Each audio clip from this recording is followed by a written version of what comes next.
안녕하세요, 송쌤입니다. 오늘은 4단원의 세 번째 시간이고요. 그리고 제목은 국민국가 수립을 위한 노력입니다. 그래서 오늘의 성취 기준을 살펴보면 우리 지지난 시간 첫 번째 시간에 개항 봤고요. 그 다음에 지난 시간에 근대화 운동 봤죠.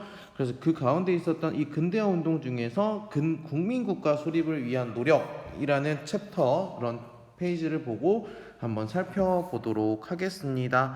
자, 오늘은 첫 번째는 이제 자유민권 운동과 대일본 제국 헌법, 그래서 일본에 관련된 이야기를 먼저 여러분들과 한번 해보려고 해요. 그래서 일본에서는 일단 국민국가 수립을 위해서 첫 번째는 자유민권 운동이라는 것이 전개가 됩니다. 일본이 메이지 유신을 하다 보니까 메이지 유신이라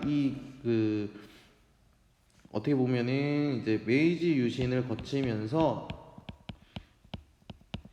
메이지 유신에서는 보면은 천황 중심의 서양의 것들을 받아들이는 역할을 하게 되죠. 그러다 보니까 서양의 여러 가지 기술이나 뭐 무기나 이런 것들도 중요하지만 서양이 했었던 뭐 시민혁명이라든지 그런 것들, 그러니까 서양식 입헌 의회 이런 것들, 백성의 또는 국민의 목소리를 담을 수 있는 것들을 요구하다 보니 서양식 입헌 제도를 도입을 하고자 하는 요구가 1870년대에 빗발치게 됩니다. 그래서 전국 각지에서 정당이 만들어지고 헌법 초안이 작성되는데 말 그대로 이거는 처음에는 초반에는 정부가 탄압을 하게 되겠죠. 왜냐하면 자연스럽게 천황 중심의 국가가 만들려고 노력을 했었기 때문이지요. 그래서 보시면은 이 민선이라는 그 사료를 보시면 신들이 엎드려 현재 정권이 누구에게 있는가 살펴보니 오로지 일부 실권자들에게만 있습니다.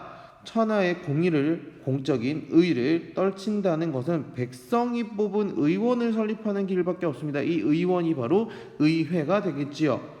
무릇 정부에 대해 조세를 낼 의무가 있는 인민은 그 정부의 일에 관여하여 찬반을 논할 권리가 있습니다. 지금 의원을 설립한다면 정부와 인민 사이에 소통이 되고 서로가 일체가 되어 국가와 정부가 비로소 강하게 될 것입니다. 라고 이야기를 하면서 자유민권 운동을 얘기해서 입헌제도 의회를 설립하자라는 운동을 하게 되었다. 근데 정부가 탄압을 했지만 결국에는 이제 제국헌법이 만들어지게 됩니다.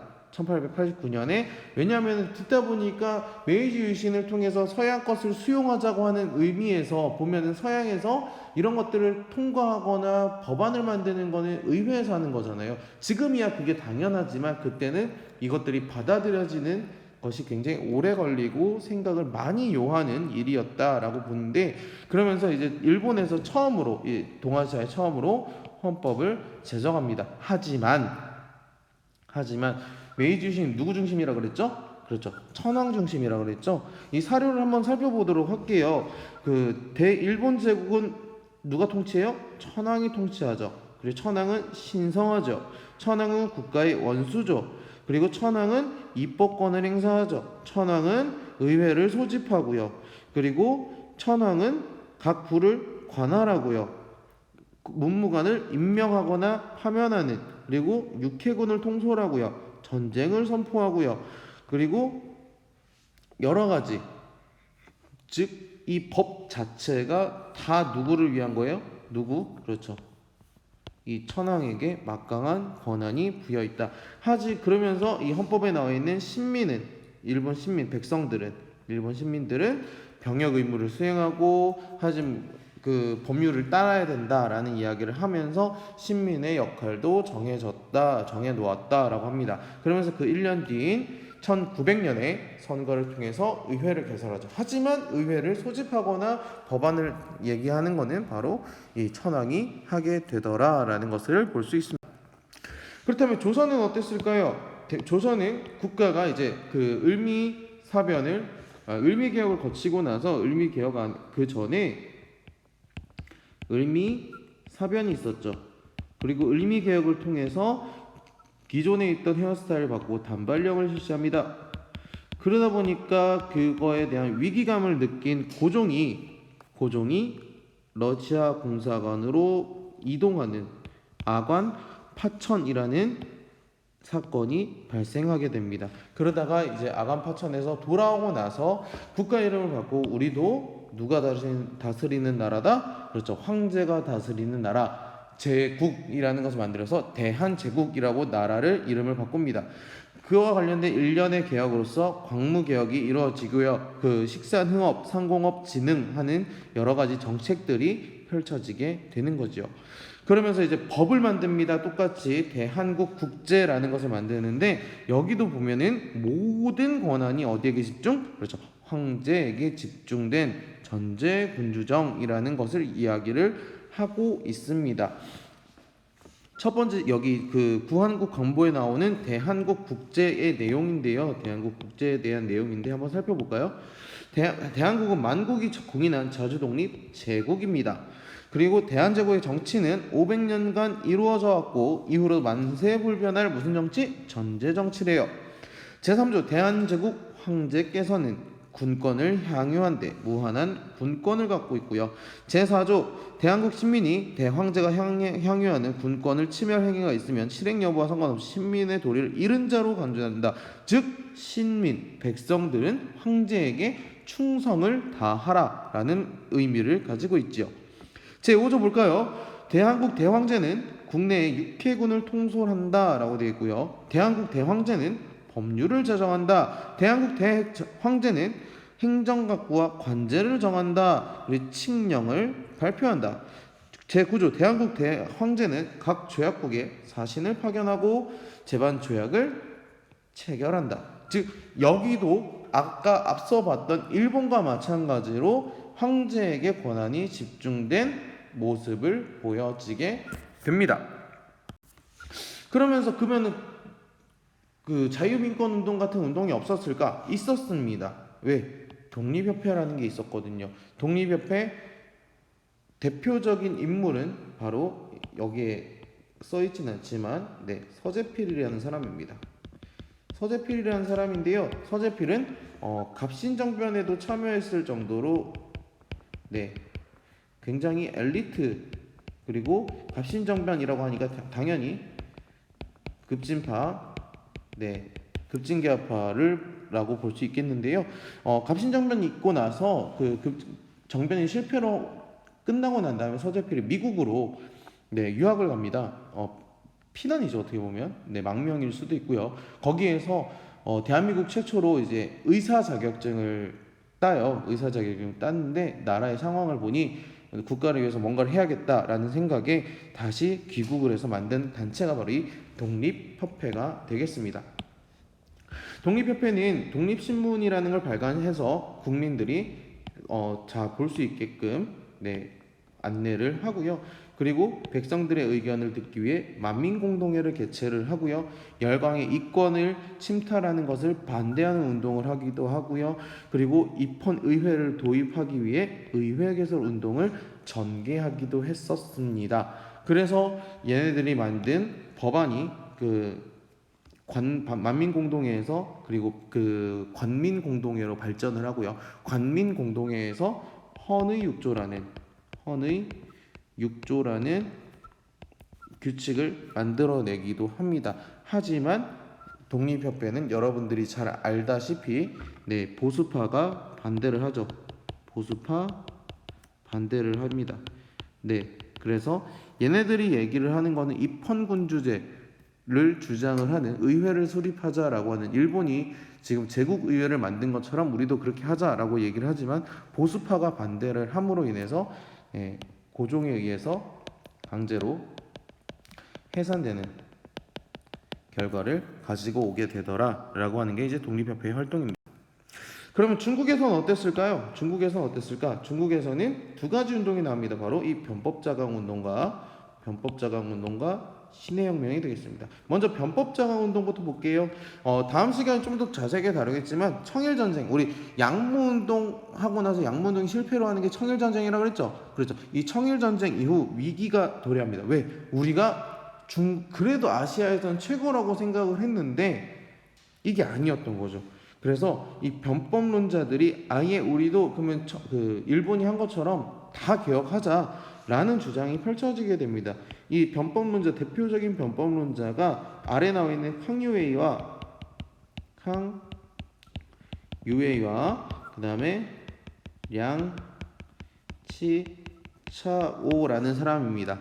예, 이런 사람들이 의원제 도입을 하자라고 주장을 하는 등 정치개혁을 여러 가지 전개를 합니다. 그래서 광서제가 그 당시에 황제였던 광서제가 이를 받아들이면서 여러 가지 변법론자들이 굉장히 개혁을 많이 해요. 이걸 무술개혁이라고 하는데 하지만 여기도 똑같이 서태후를 위시하는 보수파가 이 무술정변을 일으키면서 이 변법론자들을 다 밀어내게 됩니다.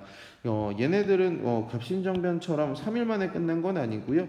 얘네들은 약 100일 전하라고 이야기합니다. 100일 만에 이 개혁이 마무리가 되더라라는 것입니다. 그리고 나서 이 캉유웨이랑 양치차오는 일본으로 망명을 가서 일본에서 정치개혁 운동을 참여하는 그런 모습을 보이게 됩니다. 캉유웨이 연설문 다시 한번 볼까요? 청푸전쟁, 청일전쟁에서 왜 패배하였는가? 정부가 민의를 존중하지 않으면 우수한 기계를 들여와도 잘 운영될 리가 없기 때문이다. 서구 의회 제도는 군민 일체와 상하 일심의 정치를 이룩하는 것으로 중국이 채용해야 할 제도이다 라고 이야기를 합니다. 즉 서구의 의회 제도를 도입해서 우리도 발전을 해 나가자라고 주장을 하게 되는 거죠. 하지만 그 무술 정변으로 인해서 보수파가 다시 실권을 잡고 똑같이 일본처럼 이거 보다 보니까 잘 해야겠는데 왜 의원 그래서 신정이라는 걸 추진을 하게 됩니다. 의마다 운동도 다음 시간에 보긴 할 건데 조금만 설명을 드리면 모든 건 다 끝나고 나니까 아예 청나라를 도와서 서양 세력을 아예 몰아내자라는 운동이 펼쳐지게 됩니다. 그래서 뭐 철도니 교회니 이런 것들 다 때려 부시는 운동이 전국적으로 일어나게 되는데 그걸로 인해서 아예 그 서양이 청나라를 베이징을 아예 점령을 해버려요. 이거를 겪고 나니까 청나라 백성들이 이 나라 별거 아니네, 이 나라 왜 그래? 점점 국가에 대한 불신이 쌓여져만 갑니다. 그래서 우리도 할게. 그래서 신정을 추진을 하게 되는 거죠. 교육을 개혁하고요, 신식군대 편성하고요, 상공업을 육성하는 등 여러 가지를 합니다. 그러면서 흥정 헌법대강이라는 청나라의 헌법을 만들게 되는 거죠. 한번 또 볼까요? 일본이랑 대한제국 같은 경우에는 황제 중심이었죠. 그렇죠? 하지만 여기 보시면 대청 황제는 대청제국을 통치하며 만세일계로 영원히 존중하고 떠받들어야 한다. 슬슬 냄새 나오죠? 군상은 신성하고 존엄하며 침범할 수 없다. 황제는 법률을 반포한다. 황제는 의회를 소집하고 관제를 일체 정하고 백관을 임명하고 육해군을 통솔하고 뭔가 비슷하죠? 그렇습니다. 흥정헌법대강에서도 나오는 것처럼 요 특징은요. 누구 중심? 그렇죠. 황제 중심이더라. 황제 중심이었다 라고 보시면 됩니다. 그러다 보니까 이거는 입헌파, 의회를 소집하자고 하는 이 입헌파에 굉장히 반하게 되는 모습을 보게 되는 거죠. 그러다 보니 아예 나라를 뒤집어 버리자라고 하는 신의 혁명이 발생하게 되는 겁니다. 대표 인물은 순원이고요. 순원이 중국 동맹회를 결성을 해서 아예 한족 중심의 공화국을 건립을 하자고 주장을 합니다. 그래서 우창봉기를 계기로 우창에서 봉기가 일어나고 나서 중화민국을 수립을 하게 되고요. 청이 아예 멸망을 하게 되고 순원이 위안스카이에게 대통령직을 양보를 하면서 이제 아예 중화민국이라는 나라가 만들어지고, 하지만 위안스카이가 그 가운데서 또 황제를 하고자 하는 욕심을 부리기도 해요.